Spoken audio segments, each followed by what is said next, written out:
नमस्कार, स्वागत है आपका हमारे चैनल पर। ईडी ने बढ़ाई राहुल गांधी की मुश्किलें। नेशनल हेराल्ड केस में ईडी की तरफ से राहुल गांधी को एक बार फिर भेजा गया है समन। ईडी ने दूसरी बार समन जारी करके कहा है कि 13 जून तक राहुल गांधी हों ईडी के सामने पेश और वहीं अपना बयान दर्ज कराएं। आपको बता दें कि जिस तरीके से इस पूरे मामले की जांच करने में जुटी हुई है, अब ईडी और अब राहुल गांधी के लिए भी दूसरी बार समन भेजा गया है। यानी कि अब लगातार राहुल गांधी और गांधी परिवार की मुश्किलें बढ़ती हुई नजर आ रही हैं नेशनल हेराल्ड केस में। और आपको बता दें कि इससे पहले भी ईडी की तरफ से 1 जून को सोनिया गांधी और राहुल गांधी को भेजा गया था समन, पर राहुल गांधी की लीगल टीम की तरफ से कहा गया कि वो 2 जून को ईडी के सामने पेश नहीं हो पाएंगे क्योंकि राहुल गांधी इस समय भारत से बाहर है, विदेश में है। और इसी के चलते अब ईडी ने एक बार फिर से राहुल गांधी को समन भेजा है कि अगर आप अभी विदेश में हैं तो 13 तारीख तक ईडी के सामने पेश होना पड़ेगा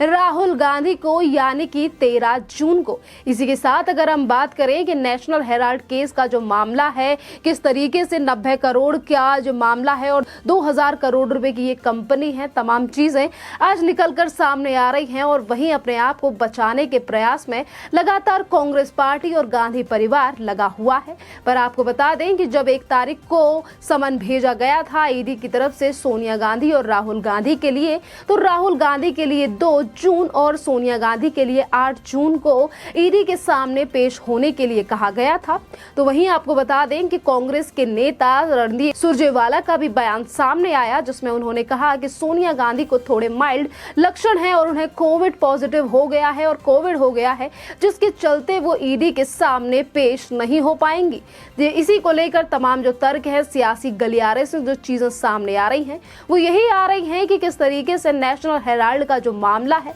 जिसको लेकर गांधी परिवार 2012 से ही फंसा हुआ है, जब से बीजेपी के नेता यानी कि सुब्रमण्यम स्वामी की तरफ से ये केस डाला गया था, दर्ज कराया गया था ये पूरा मामला हाई कोर्ट में। और हाई कोर्ट में किस तरीके से सीबीआई के बाद अब ईडी जाकर इस पूरे मामले में जांच कर रही है, तो वहीं गांधी परिवार से लेकर तमाम जो नेता हैं आज सोनिया गांधी और राहुल गांधी को बचाने के लिए ग्राउंड पर आ चुके हैं। सोशल मीडिया से लेकर प्रेस कॉन्फ्रेंस तमाम नेशनल हेराल्ड केस में की जा रही है। कभी केंद्र सरकार को लेकर निशाना साधा जाता है, तो कभी केंद्रीय एजेंसी यानी कि ईडी जो इस पूरे मामले में जांच कर रही है, कभी ईडी की जांच को लेकर भी सवाल उठाए जाते हैं कांग्रेस की तरफ से। बहरहाल अब देखना यह भी होगा कि जिस तरीके से तहकीकात तक पहुंच रही है ईडी और ईडी के हाथ आखिरकार ऐसी कौन सी चीजें लगी हैं जिसके चलते कांग्रेस के तमाम नेताओं को समन भेजा जा रहा है। आपको बता दें कि सोनिया गांधी राहुल गांधी को अभी बयान दर्ज कराने के लिए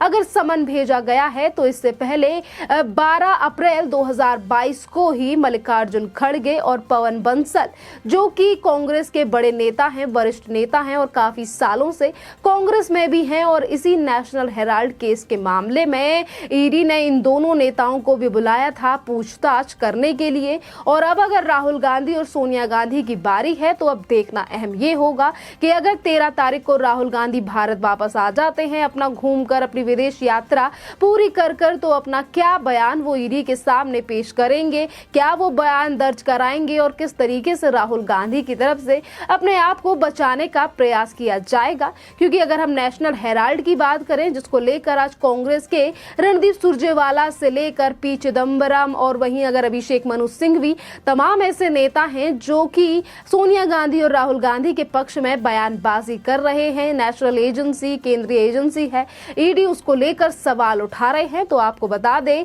कि बार बार पे ये चीजें कही जा रही हैं कि जिस केस को बंद कर दिया गया था, आखिरकार अचानक से नेशनल हेराल्ड के मामले को क्यों खोला गया है। केंद्र सरकार जो है वो केंद्रीय एजेंसियों का इस्तेमाल कर रही है, कठपुतली की तरह किया जा रहा है इस्तेमाल, और इसीलिए राहुल गांधी और सोनिया गांधी को परेशान किया जा रहा है। जहां एक तरफ संविधान और कानून की बात करने वाले कांग्रेस के नेता आज इस तरीके से घबराए हुए लग रहे हैं, बौखलाए हुए लग रहे हैं कि केंद्रीय एजेंसियों पर वो सवाल खड़े कर रहे हैं और ये कह रहे हैं कि जो मामला बंद हो चुका था वो अब शुरू कैसे हो चुका है। तो इसी संदर्भ में हम आपको ये भी बता दें कि ईडी जिस तरीके से जांच कर रही है, ईडी की तरफ से ये मामला बंद ही नहीं हुआ था और कांग्रेस के कई नेताओं को पूछताछ के लिए इन सालों में कई बार बुलाया गया है। बहरहाल ये भी बात है कि पहले ये मामला सीबीआई की तरफ से शुरू किया गया था और अब ये ईडी तक पहुंचा है। यानी कि कुछ सबूत तो ऐसी चीजें होंगी, कुछ तो ऐसे सबूत हैं जो गांधी परिवार के खिलाफ ईडी के हाथ में लगे हैं और इसीलिए ये समन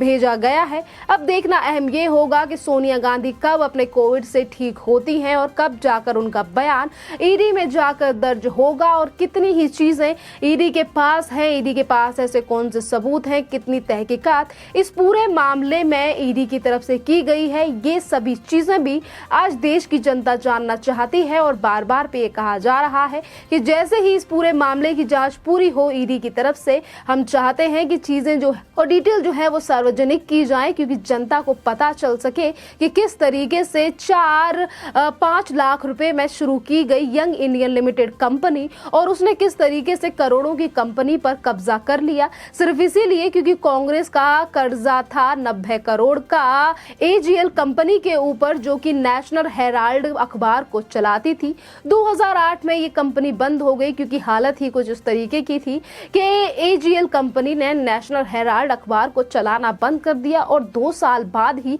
किस तरीके से कांग्रेस ने अपने कर्ज में डूबी, यानी कि कर्ज का नाम ही लिया गया था और किस तरीके से 5000 से ज्यादा तो शेयर होल्डर नेशनल हेराल्ड के अंदर थे, उन लोगों को बिना बताए इस पूरी कंपनी के ऊपर कब्जा हो गया कांग्रेस का। और जैसे ही जिन भी लोगों के 5000 से ज्यादा जो शेयर होल्डर्स थे, जिन्होंने आजादी से पहले इस अखबार की शुरुआत नेहरू जी के साथ मिलकर की थी, जब इन लोगों ने सभी ने इसको लेकर सवाल जवाब उठाए, हमारे शेयर्स हैं इसमें और हमसे क्यों नहीं पूछा गया और कैसे कब्जा हो गया यंग इंडियन लिमिटेड यानी कि गांधी परिवार की इस कंपनी का, जिस तरीके से चीजें सामने निकल कर आई 2010 से चीजों मामला जो है वो तूल पकड़ने लगा था। जिस तरीके से जो शेयर होल्डर थे उन्होंने आवाज अपनी बुलंद की इस पूरे मामले को लेकर और तब जाकर भारतीय जनता पार्टी के नेता सुब्रमण्यम स्वामी की तरफ से इस केस को डाला गया था हाई कोर्ट में और फिर जाकर चीजें जनता के सामने आई कि किस तरीके से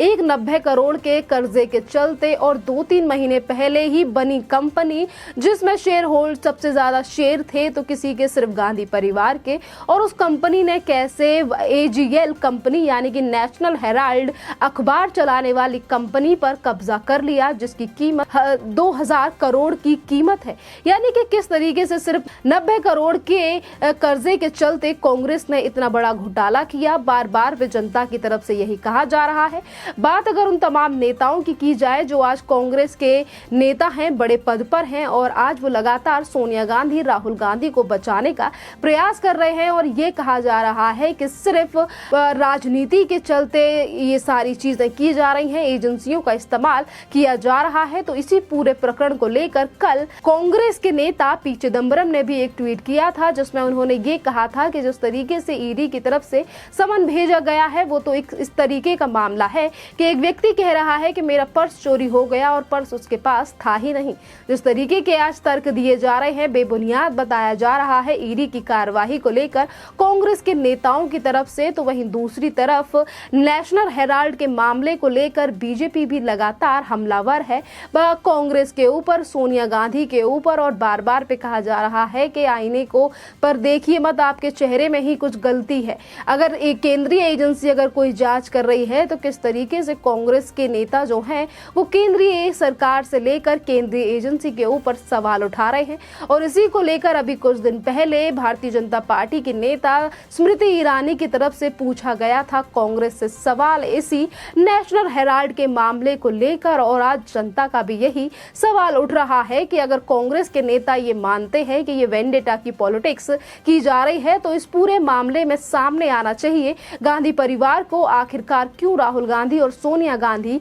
ईडी के द्वारा दिए गए समनों से बचने की कोशिश कर रहे हैं? अगर वो विदेश में भी हैं तो उन्हें आकर ईडी को अपना बयान देना चाहिए, बयान दर्ज कराना चाहिए। बाकी का मामला जिस तरीके से अगर वो 10 साल से चल रहा है तो चीजें तो सामने आ ही जाएंगी, क्योंकि मामला कोर्ट से ही शुरू हुआ था और अगर आज ईडी के साथ में हाथ में कुछ चीजें लगती हैं, बयान में कुछ भी चीजें दिखाई देती हैं या फिर जो सबूत ईडी के पास है, ये पूरा मामला कोर्ट में ही जाएगा और कोर्ट ही इस पूरे मामले पर डिसाइड करेगा कि गांधी परिवार की क्या गलती है और किस तरीके से चीजें निकल कर सामने आई हैं। पर उसके बावजूद भी लगातार राजनीति की जा रही है नेशनल हेराल्ड के मामले को लेकर, इतने बड़े घोटाले को लेकर जो कि गांधी गांधी परिवार को लेकर ही कहा जा रहा है, क्योंकि अगर हम AGL की बात करें या फिर यंग इंडियन लिमिटेड की बात करें, अगर यहीं की बात की जाए, यानी कि एक कंपनी के ऊपर किस तरीके से कब्जा किया गया, इतना बड़ा घोटाला किया गया, तो उसमें शेयर्स भी सबसे ज्यादा गांधी परिवार के थे। सोनिया गांधी, राहुल गांधी, प्रियंका वाड्रा का भी नाम इसमें शामिल था, पर अभी सिर्फ ईडी की तरफ से समन भेजा गया है राहुल गांधी और सोनिया गांधी के लिए। देखना अहम ये होगा दूसरा जो समन भेजा गया है, क्या दूसरी तारीख पर भी राहुल गांधी आएंगे या फिर उनकी लीगल टीम की तरफ से एक बार फिर से बहाना बना दिया जाएगा। खैर, ये देखने वाली बात है। इस टॉपिक पर आपका क्या कहना है, आप हमें कमेंट करके जरूर बताइए। धन्यवाद।